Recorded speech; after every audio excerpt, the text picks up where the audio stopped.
Form కోడిగుడ్డు అది తినొద్దు, అది ఇంటికి కొనుక్కు రావద్దు అసలు. అది మన పిల్లలు తిన్నా మనం తిన్నా నష్టాలు తప్ప లాభాలు లేవు. ఫారం కోడిగుడ్డు తెల్లగా ఉంటుంది కదా నాన్న, అది తినొద్దు. ఎందుకు? అది జీన్ మాడిఫైడ్ కోడి పెట్టిన గుడ్డు. కోడి 10 రోజులు పెట్టాలి. వాళ్ళ కోడి మొదలెడితే చచ్చేదా గుడ్లు పెట్టుద్ది. దాని జీన్ మాడిఫై అయి ఉన్నాయి, హార్మోన్స్ ఇంబ్యాలెన్స్ అయి ఉన్నాయి. హార్మోన్స్ ఇంబ్యాలెన్స్ అయిన కోడి పెట్టిన గుడ్లు తింటే మన హార్మోన్స్ ఇంబ్యాలెన్స్ అయి రిస్క్ అవుతాం. ఇవాళ వస్తున్న ప్రాబ్లమ్స్ మీకు తెలుసు, చాలా హార్మోన్స్ ఇంబ్యాలెన్స్డ్ ప్రాబ్లమ్సే. నెక్స్ట్ మరొకటి, ఫారం కోడి మాంసం తినొద్దు. ఎందుకు తినొద్దు? కోడే కదా, సంవత్సరాలు తింటం లేదా? సంవత్సరాలు ఈ కోడి కాదు మనం తిన్నది. వీళ్ళు పెంచిన కోడి ఏంటంటే నెల రోజుల కోడిపిల్ల. ఆ కోడిపిల్లకి హార్మోన్స్ ఇంబ్యాలెన్స్ చేయడం ద్వారా 2 కేజీలు పెరిగేటి చేస్తున్నారు వాళ్ళు. అది మాంసం ముద్ద కాదు, మందుల ముద్ద. గుర్తుపెట్టుకోండి. అవి తిన్నామంటే మన హార్మోన్స్ ఇంబ్యాలెన్స్ అవుతాయి, నష్టపోతాం, తినొద్దు.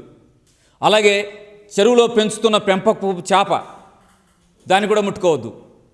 చేపలు మనల్ని ఏం చేసినాయండి? డాక్టర్ దగ్గరికి వెళ్తే మాంసం గుడ్లు ఏమో కానీ చేపలు తిన్నా నష్టం లేదంటారు కదా.